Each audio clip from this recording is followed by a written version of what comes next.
Vamos a conversar ahora de salud mental, sí, de cómo mejorar nuestra salud, tanto en el hogar como en la sociedad, qué problemas tenemos y qué mejor que hacerlo que con la secretaria general del Colegio de Psicólogos del Perú, la doctora Edith Jara Ames. Por supuesto, nuestro saludo también al decano Miguel Vallejo. Doctora, bienvenida, gracias por estar con nosotros. Buenas noches, Miguel, encantada de estar en tu programa. Desde ya hago extensivo el saludo de nuestro decano nacional, el doctor Miguel Ángel Vallejos, a tu audiencia y agradecer por la invitación porque estás generando un espacio para discutir un tema muy importante que es la salud mental. Y mire qué pequeño es el mundo, ¿no? Porque justo yo le comentaba a la doctora, yo he terminado psicología, la inseguridad ciudadana, la crisis política, la pandemia, la recesión, la falta de pasar como antes, de repente pasamos la Navidad, el Año Nuevo, y eso nos ocasiona problemas internos. ¿Qué hacemos? ¿Por qué? Hay que entender, Miguel, que las fiestas, no solamente de Navidad, sino de fin de año, generan mucho estrés. Desgraciadamente, la gran mayoría de familias ponen mucho énfasis, por ejemplo, en qué se va a cenar, qué regalos vamos a comprar, cómo vamos a recibir a la familia.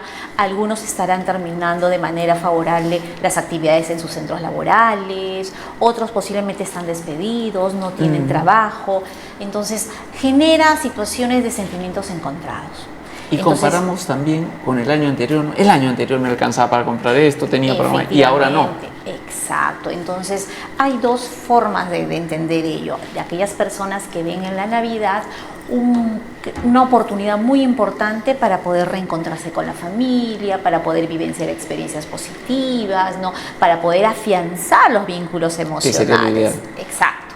Pero tenemos del otro lado, que para muchos la Navidad significa, por ejemplo, recordar la pérdida de un ser querido en la pandemia.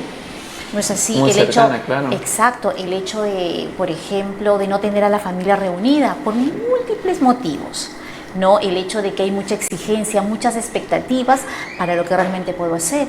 Y eso genera definitivamente una inestabilidad emocional que hace que las personas vean las fiestas como como un evento de mucho estrés, genera ansiedad, tensión. Más como una carga que como una celebración reflexiva, efectivamente. Sí. Y eso empieza desde muy temprana edad.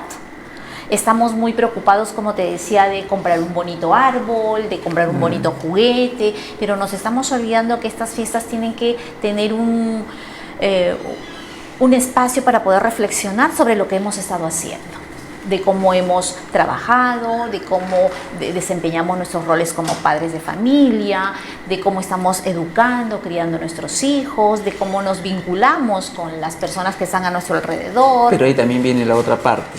Concluimos que este año, y no sé si en todos los hogares, pero en la mayoría ha sido un año tan difícil que o lo hemos sobrevivido o es un año que está entre paréntesis, porque no hemos cumplido nuestras metas, en la mayoría de los casos no hemos avanzado y eso no contribuye a fortalecernos, ¿no? Exacto, nos genera mucha más incertidumbre, sí, y la incertidumbre definitivamente no es un buen indicador para poder hablar de un buen estado de salud, ¿no? Porque la incertidumbre es no saber qué va a pasar, ¿no? Y frente a ese escenario, muchas veces la mayoría de personas no tiene las estrategias para afrontar situaciones de esta naturaleza y eso genera pues un debilitamiento en las respuestas asertivas que podrían tener, ¿no? Y genera también una relación de ida y vuelta.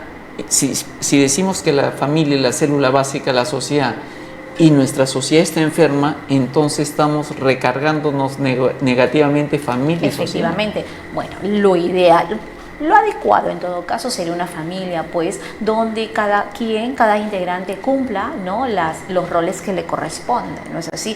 Pero definitivamente, como tú lo has dicho, ahora los chicos están mucho más ensimismados en entretenerse, ¿no es así? En su celular, hay poca comunicación con los padres, hay muchos de ellos no saben ni qué es lo que están haciendo sus hijos, ¿no? Y ven en la Navidad o en el Año Nuevo quizás una oportunidad siquiera para poder compartir un espacio durante la cena, cosa que debería ser un modus operandi, como se dice, durante todo el año. Más, ¿no? Muchos padres ni siquiera conocen la talla de sus hijos, la talla de zapatos de sus hijos. Exacto. Y eso quiere decir que nos hemos desvinculado Exacto. íntegramente de lo que es nuestra familia. A pesar de que venimos de un confinamiento, donde Sí. supuestamente hemos tenido Nos obligaron a hermanarnos. exacto, Sí. a forzosamente a tratar de, en el día a día, de convivir, ¿no? Pero no necesariamente para muchas familias esto ha sido favorable. Entonces, y esto genera de todas maneras un desequilibrio que se evidencia con mayor preponderancia durante las fiestas. Pero, por ejemplo, cuando hablamos de la pandemia y las consecuencias, nuestros niños han vuelto al colegio, porque prácticamente este año han vuelto de a verdad, el año pasado fue a media caña, más violentitos, más agresivos. No solo más agresivos, con menos capacidad para desarrollar ciertas habilidades sociales. Algunos más cosas así. retraídos, sí. Exacto. Hemos ¿no? perdido el reforzamiento social, el Efectivamente. juntarnos. Hemos estado juntitos, Sí. pero no hemos desarrollado esas habilidades Ajá. comunicacionales, Ajá. ¿no? Porque podemos estar juntitos, pero no hay ese espacio reflexivo que nos permite determinar, inclusive hasta los padres después de la pandemia han perdido autoridad absoluta, ¿no es así?, sobre determinadas formas de poder reforzar o de poder sancionar, ¿no?, algunos actos que sus hijos han generado, ¿no es así?, transgrediendo ciertas Y normas. eso no obligaría a que en los colegios, por ejemplo, y eso lo conversamos en algún momento con Miguel Vallejo, debieran tener, no, un psicólogo para 500, 800 niños, y algunos ni lo tienen. Exacto. Tuvieran que tener Bueno, más psicólogos que atiendan esto, porque si no, esto más adelante va a ser mucho peor.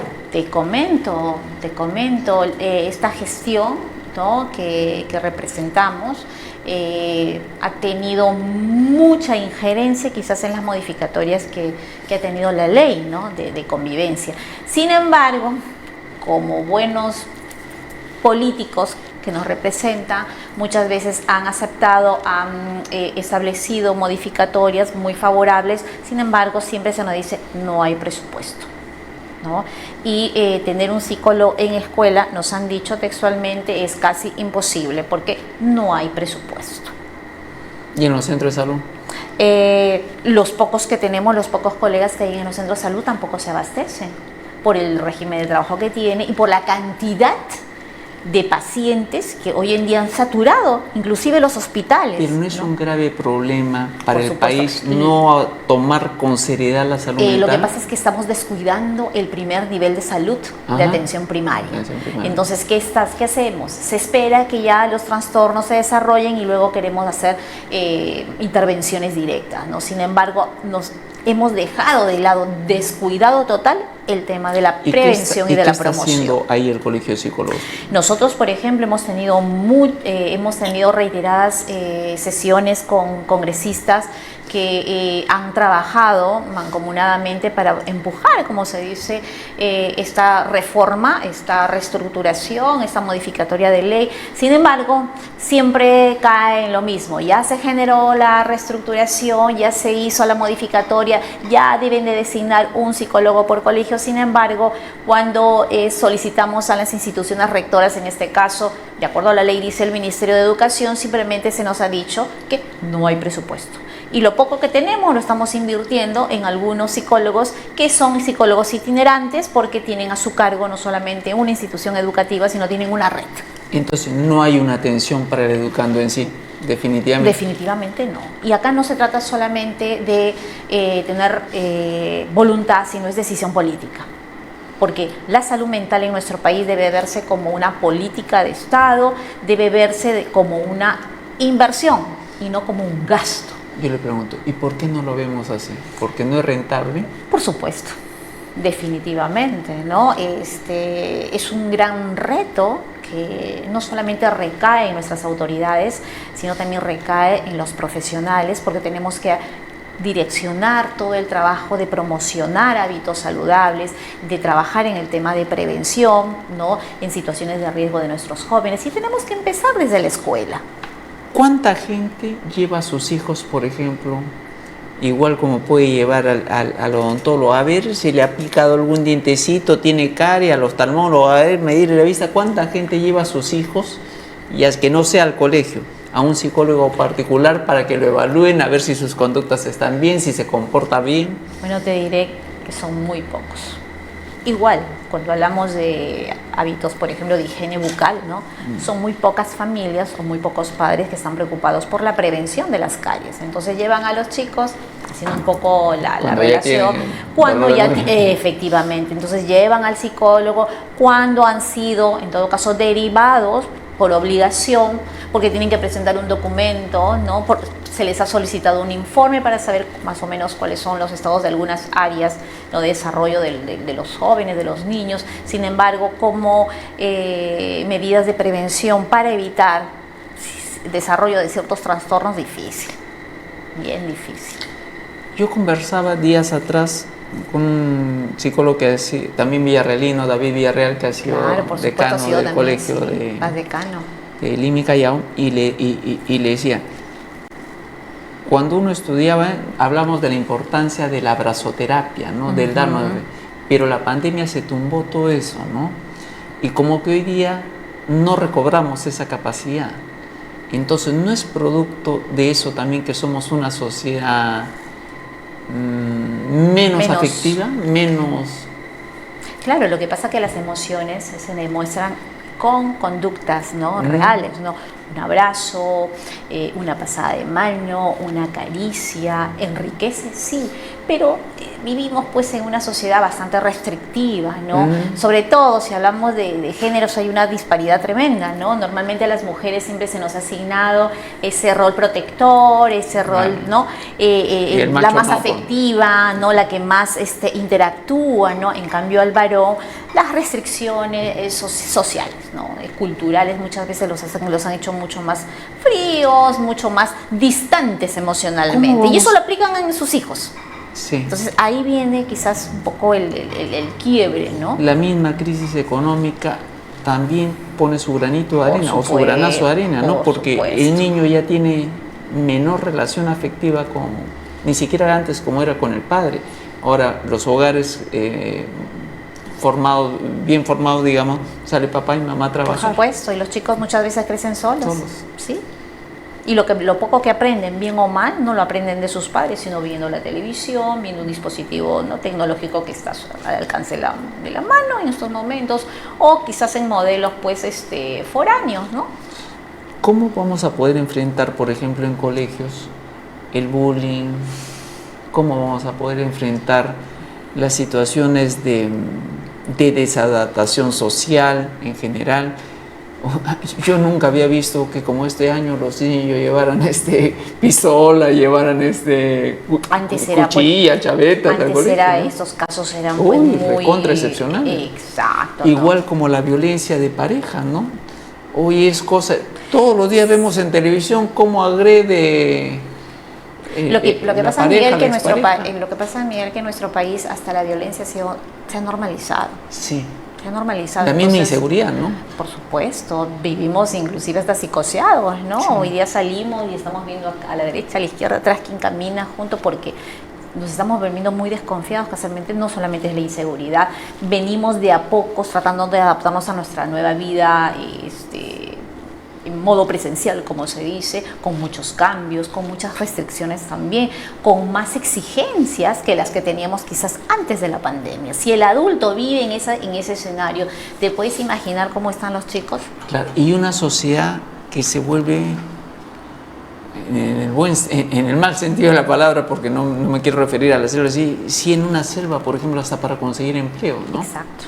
Porque hay menos empleos y más gente que lo busca. Efectivamente. Y ahora que estamos ya en una situación de recesión, peor.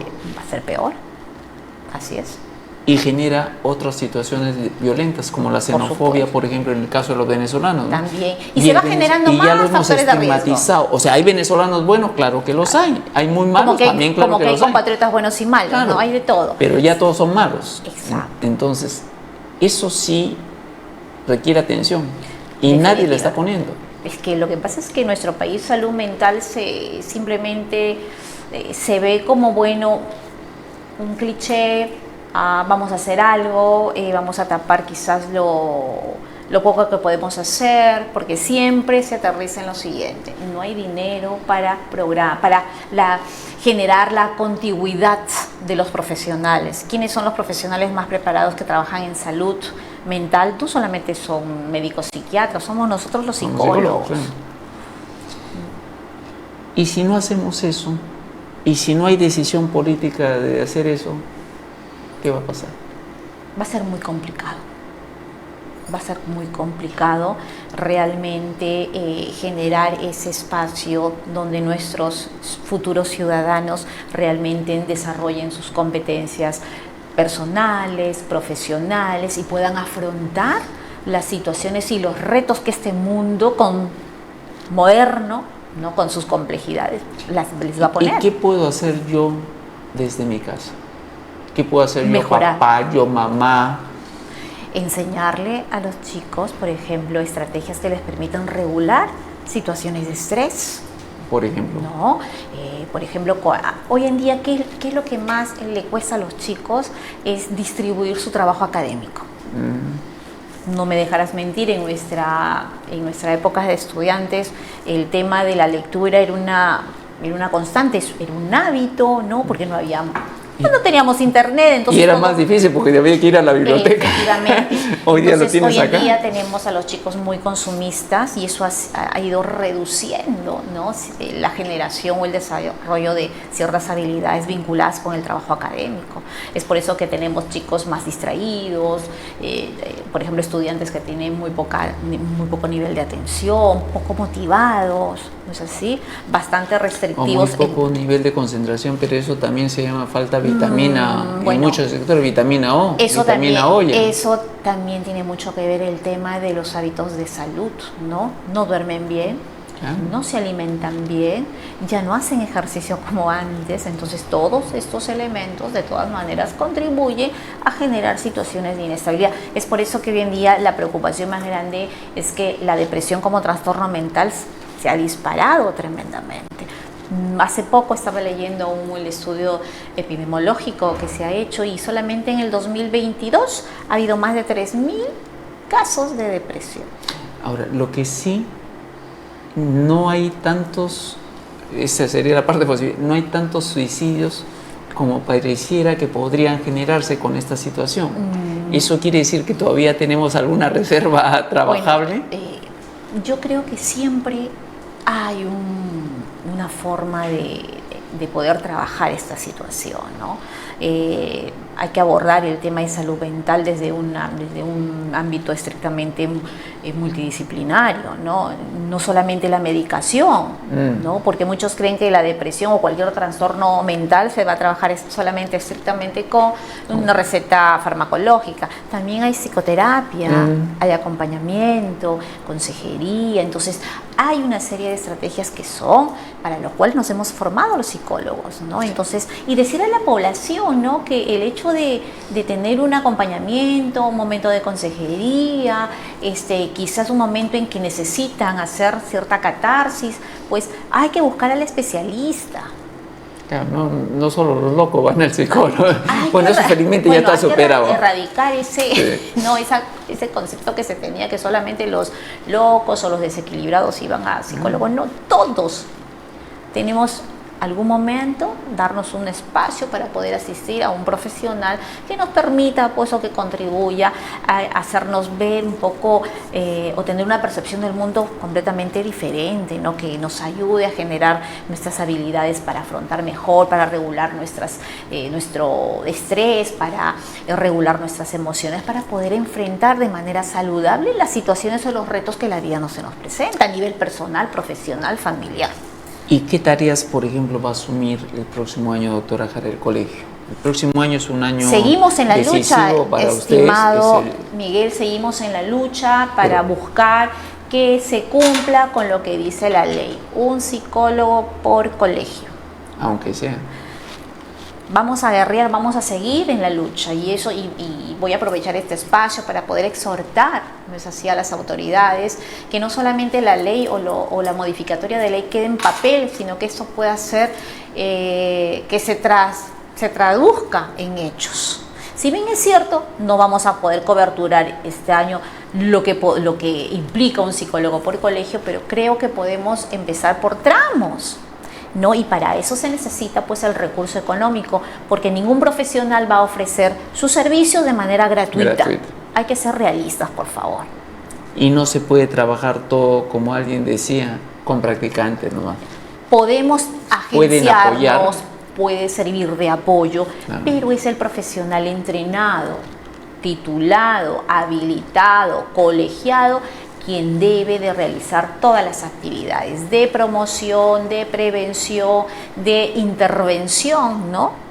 Dependerá en todo caso de... ¿El colegio tiene algún programa de extensión social, por ejemplo, para hacer entender si los padres quisieran escuchar? Las puertas del colegio están abiertas para toda la comunidad. Nosotros tenemos este año, por ejemplo, una de las bondades también de la gestión, ¿no?, que represento, ha sido el convenio que hemos establecido con la DREL. Hemos trabajado con directores, ¿no?, a nivel de Lima Metropolitana, con más de 600, para prepararlos, sobre todo en el soporte socioemocional que necesitan ellos para poder hacer lo mismo con sus estudiantes. Entonces, esa es una buena iniciativa, ¿no?, de las autoridades que representan la Dirección de Educación Regional de Lima, que nos ha permitido pues ingresar, y con ello podemos hacer un efecto multiplicador en las actividades, pero necesitamos también, como les digo, el recurso, ¿no?, económico, porque, como te digo, los profesionales, los psicólogos, como cualquier otro profesional, puede hacer, no es así, actividades ad honorem, pero no siempre va a ser así. No podemos acostumbrar a ello. Cierto, eso me recuerda que en Apurímac, la decana de Apurímac, Rosaví Sánchez, fue nuestra reina del cachimbo y es la decana del Colegio de Psicólogos de Apurímac. Rosaví, claro. Rosaví, mira, claro, Rosaví. En lo que me vengo a enterar. Doctora, para terminar, como comenzamos, no hay recetas mágicas, pero ¿qué tip podríamos dejar a las familias para este fin de año? Por lo menos que nos haga sentir un poquito mejor y que nos abra las puertas para ver el 24, no como que viene, pues, si estamos al borde del abismo, ahora nos vamos a ir al abismo, no, sino todo lo contrario. Yo creo que son 3 cosas, padres de familia. Planifiquen, acepten y no generen expectativas más allá de lo que realmente se pueda tener. No le ofrezcan a los chicos algo que ustedes no le van a poder dar. Es más, hagan de estas fiestas quizás un espacio para que ustedes puedan reunirse como familia, para reflexionar, para evaluar las cosas, las acciones que han hecho durante este año, y para poder generar también algunas otras que pueden concretarse en el 2024. Y aceptar, quienes estén sentados en nuestra mesa, nos llevemos bien o mal, aceptar que son parte también de la familia. Eso es importante. Y lo más importante también es que educar implica garantizar 3 cosas en la vida de nuestros hijos. Me dirijo a ustedes, padres de familia, ¿no? Ayudarlos a ser independientes, productivos y felices. Creo que son 3 condiciones más importantes. Independientes, productivos y felices. Y podemos ser felices. Por supuesto. Si vemos el vaso medio lleno y no el vaso medio vacío. Exacto, es cuestión de percepción. Sí. Y eso también recuerden que hay elementos dentro del proceso educativo, no solamente es generar contenidos, sino también generar espacios para hacer que nuestros hijos tengan una percepción diferente del mundo. Así es. Gracias, doctora, por haber estado con nosotros. Un feliz año. De igual manera.